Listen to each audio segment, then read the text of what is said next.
আমরা যারা সমর বিশেষজ্ঞ নই কিন্তু সামরিক বাহিনী সম্পর্কে কিছু জ্ঞান বা ধারণা রাখি, তারা দীর্ঘদিন থেকে বলছিলাম বাংলাদেশের সামরিক বাহিনীর আধুনিকায়ন প্রয়োজন এবং বাংলাদেশ সম্ভবত বিমান বাহিনীর ক্ষেত্রে দুর্বলতম, অবিশ্বাস্য রকম দুর্বলতা অ্যাকুমুলেট করেছে বছরের পর বছরে। অত্যন্ত প্রাচীন, মানে পুরনো বললে কম বলা হবে, প্রাচীন চাইনিজ F-7 যে বিমান, MiG-21-এর লাইসেন্স চাইনিজ ভার্সন, সেটাই বাংলাদেশের ব্যাকবোন ছিল। কয়েকটা MiG-29 আছে, ওগুলোর অবস্থা ভালো না এবং এগুলোরও যথেষ্ট অস্ত্রশস্ত্র নেওয়া যায়নি ভারতের কারণে, এটা শোনা যায়। যাই হোক, বাংলাদেশ তার বিমান বাহিনীর আধুনিকায়নের জন্য কাজ করতে যাচ্ছে এবং সম্প্রতি একটা খবর নিয়ে চোখ বন্ধ করে বলে দিতে পারি ভারতে প্রচুর শোরগোল হচ্ছে। সেটা হচ্ছে বাংলাদেশ পাকিস্তানের তৈরি, পাকিস্তান ঠিক পুরোপুরি না, পাকিস্তান চায়নার জয়েন্ট ভেঞ্চারে তৈরি JF-17 ফাইটার কেনা নিয়ে কথাবার্তা বলছে। ঘটনা হচ্ছে বাংলাদেশের বিমান বাহিনীর প্রধান পাকিস্তানে গেছেন, তিনি পাকিস্তানের বিমান বাহিনী প্রধানের সাথে বসেছেন, কথা বলেছেন এবং সেটা নিয়ে তাদের দিক থেকে যে প্রেস ব্রিফিং করা হয়েছে বা বিজ্ঞপ্তি দেওয়া হয়েছে, সেখানে বলা হয়েছে বাংলাদেশ একটা ট্রেইনার এয়ারক্রাফট কিনবে, কেনা নিয়ে আলোচনা করছে এবং JF-17 নিয়ে কথাবার্তা বলছে। JF-17 বাংলাদেশ কিনতে পারে এই আলাপটা আগেও একবার এসেছিল। এখন বাংলাদেশ যেহেতু তার ফাইটার কিনতে চায়, আমরা তো এখন আসলে 4.5 বা 5th জেনারেশন ফাইটার কিনতে পারবো না, so Bangladesh 4th generation fighter কেনার জন্য কথাবার্তা বলছে। এর মধ্যে আমরা চায়না J-20 কেনার বেশ কিছু, J-10 না, J-10 কেনার জন্য আলোচনা বেশ এগিয়ে গেছে এবং এটা কেনা হচ্ছে প্রায় নিশ্চিত। আর JF-17 নিয়ে আলোচনা চলছে। মাঝে একবার আমরা ইউরোফাইটার টাইফুন নিয়ে কথাবার্তা হয়েছিল, মানে সবই 4th জেনারেশন ফাইটার এবং বলা বাহুল্য 4th জেনারেশন হলেও কোন দেশে তৈরি, কিভাবে তৈরি, সব কিছু মিলে এটার মান এদিক সেদিক হয়। কিন্তু আমরা একটা গরিব দেশ, সুতরাং আমাদের আসলে মানের সাথে সাথে দামের ব্যাপারটাও খেয়াল রাখা দরকার। দামের ব্যাপারটা একটু আইডিয়া দেই। একটা ইউরোফাইটার টাইফুনের সাথে আমরা যদি চাইনিজ J-10-এর কথা চিন্তা করি, সেই ক্ষেত্রে এটা টাইফুনে 60% দামে পাওয়া যায়। এর মধ্যে আরও অনেক যদি কিন্তু আছে, আমরা অস্ত্রশস্ত্রকে কি নেব না নেব, কিন্তু মূল প্লেনটা, ফাইটারটা ওরকম দামে পাওয়া যায়। কিন্তু মজার ব্যাপার, JF-17 J-10-এর প্রায় অর্ধেক দামে পাওয়া যায়। এটা আমাদের জন্য খুবই খুবই সিগনিফিক্যান্ট। এখন J-17 কি পাকিস্তানে তৈরি? শুরুতে বলেছি না, এটার সাথে চায়নার জয়েন্ট কোলাবোরেশন আছে এবং যে কোম্পানিটার সাথে কোলাবোরেট করে, চেংদু এয়ারক্রাফট কর্পোরেশন বা এরকম কিছু, চেংদুর আমাদের নামটা একটু মনে রাখবো। J-10 তারা বানায়, J-20 পাকিস্তান চায়নার যে 5th জেনারেশন ফাইটার, মানে এটা কতটা 5th জেনারেশন আলাপ টালাপ আছে, এগুলো আসলে রিয়াল কমব্যাট সিচুয়েশনে না গেলে বোঝা যাবে না, কিন্তু দাবি করা হয় J-20 এটাও 5th জেনারেশন পুরোপুরি, যেটা খুবই স্টেলদি। এগুলো সব চেংদুর তৈরি। সুতরাং পাকিস্তানের JF-17 ফাইটারের মেজরিটির একটা অংশ, মোর দ্যান 50% পাকিস্তানে তৈরি হলেও খুবই টেকনিক্যাল জিনিসগুলো আসলে পাকিস্তানে তৈরি হয় না, এগুলো চেংদুতে তৈরি হয় এবং সেখান থেকে এসে, মানে চায়নায় তৈরি হয়ে এখানে এসে সেটা সংযুক্ত হয়। সে কারণে বলছি JF-17 যেহেতু মূল জিনিসগুলো চায়না তৈরি করে, টেকনিক্যাল সফিস্টিকেটেড জিনিসগুলো, এটার মানও বেশ ভালো হওয়ার কথা। অন্তত ভারতের হোমগ্রোন তেজাসের চাইতে অনেক ভালো কিছু হবে।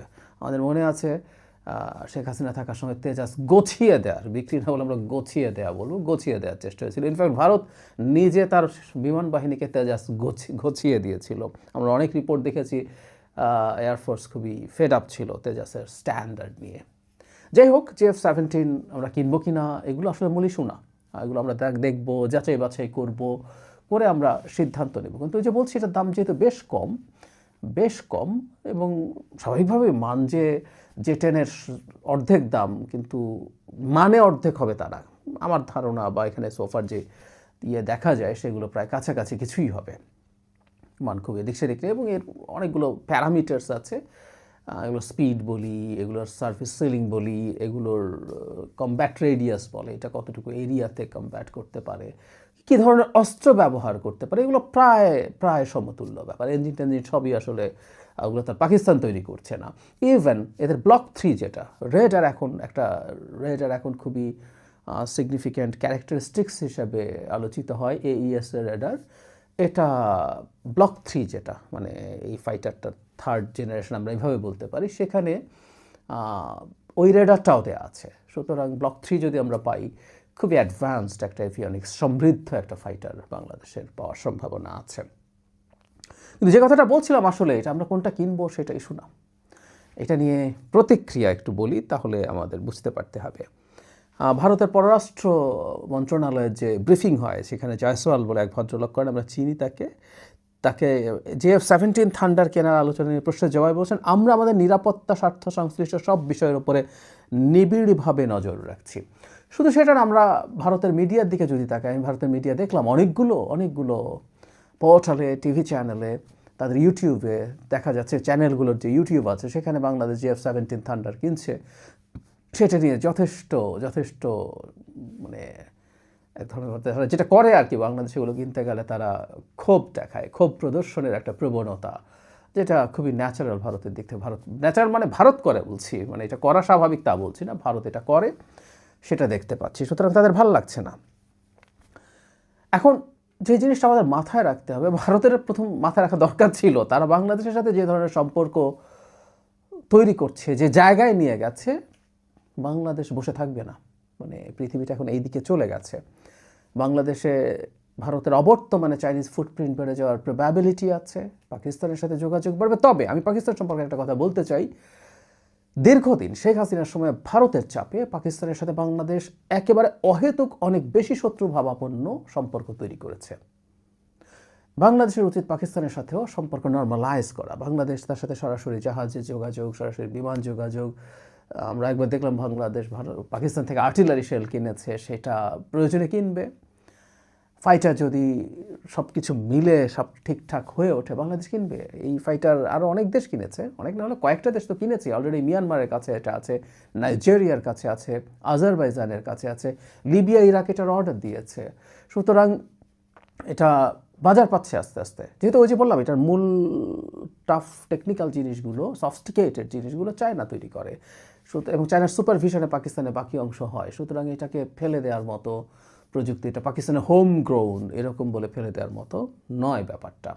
তো যাই হোক, আমরা কেনার কথা কিনবো, কিন্তু আমি যে কথাটা 5 আগস্টের পরবর্তী সময় থেকে বলে যাচ্ছি সেটা হচ্ছে, বাংলাদেশের একটা সিকিউরিটি অ্যান্ড স্ট্র্যাটেজিক সভরেনিটি থাকতে হবে। বাংলাদেশ তার সামরিক বাহিনীর আধুনিকায়ন কিভাবে করবে, কার কাছ থেকে কোন রকম অস্ত্র প্রকিওর করবে, এটা আমাদের সার্বভৌম সিদ্ধান্তের অংশ হওয়া উচিত। এটা বলার সাথে সাথে কেউ বলবে আমি আন্তর্জাতিক সম্পর্ক একেবারেই বুঝি না। উত্তর হচ্ছে না, আমি খানিকটা বুঝি। কিছু ক্ষেত্রে জিওপলিটিক্যাল ইস্যুজ, ইন্টারন্যাশনাল পলিটিক্সের ইস্যুজ মাথায় রাখতে হয়, কিন্তু বাংলাদেশ একেবারে ভারতের প্রেসক্রিপশনের বাইরে কিছু করতে পারবে না কখনো, এই জায়গায় থাকা যাবে না। এটা সবচেয়ে জরুরি কথা। বাংলাদেশকে তার সভরেন সিদ্ধান্ত নিতে পারে, সেটা সে দেখবে। তবে এখানে একটা কথা একটু বলে রাখা ভালো, ভবিষ্যতে আমরা যে জায়গায় আছি, বাংলাদেশ প্রায় একটা জিওপলিটিক্যাল হটস্পটের মতো এরিয়ায় পড়ে যাচ্ছে। এই অঞ্চলটা অ্যাটলিস্ট এরকম হচ্ছে। পৃথিবীর পোলারাইজেশন শুরু হয়েছে। ট্রাম্প যা করছেন, এর আগে পুতিন তো আগেই শুরু করেছেন। আমাদের এই পোলারাইজেশনের সময় আবার সতর্ক থাকতে হবে। বাংলাদেশে চাইনিজ ফুটপ্রিন্ট অনেক বেশি বেড়ে গেল কিনা, এটা আমেরিকাকে ক্ষুব্ধ করার খুব সিরিয়াস প্রবাবিলিটি আছে। এই মুহূর্তে পাকিস্তানের সাথে ট্রাম্পের অন্তত বেশ ভালো খাতির আছে।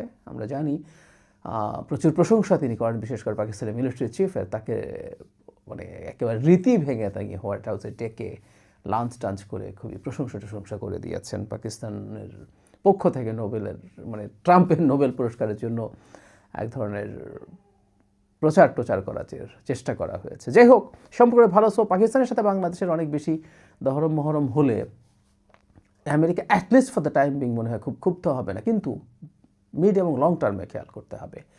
সুতরাং বাংলাদেশের সব কিছুর মধ্যে একটা ব্যালান্সিংও লাগবে, কিন্তু তার আগে সবচেয়ে জরুরি কথা, ভারতের কাছে এই মেসেজ আমাদের পৌঁছে দিতে হবে, এই সরকার এবং ভবিষ্যতে যে কোনো সরকার যেই নির্বাচিত হয়ে আসুক না কেন, যে বাংলাদেশ তার এই ইস্যুতে, মিলিটারির ইস্যুতে সে সভরেন থাকতে চায়।